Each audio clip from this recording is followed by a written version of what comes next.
Nagsimula sa hindi kita kilala hanggang sa nauwi sa mahal kita. Parang kailan lang pa-scroll-scroll ka pa sa social media, lalo na pag boring ka. Yung tipong tamang like at shared post lang pinagkakalibangan mo. Wala ka naman sanang planong pumasok sa relasyon, pero biglang isang iglap may dumating sa buhay mo para mahalin ka. At sa hindi inaasahan, nahuhulog ka na rin sa kanya. Hanggang isang araw, yung akala mo magiging mag-isa, pero hindi pala, kasi may taong tatanggap sa'yo ng buo.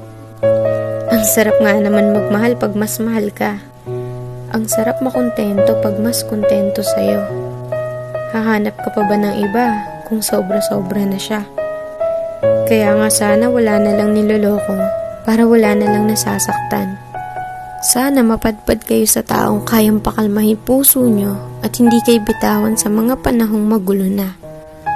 Kasi sa totoo lang, iba yung saya pag nasa tamang tao ka na. Yung tipong kahit hindi mo siya palaging kasama o nakikita, alam mo hindi niya magagawang ipagpalit ka sa iba. Kasi una pa lang, ikaw lang talaga nag-iisa sa buhay niya.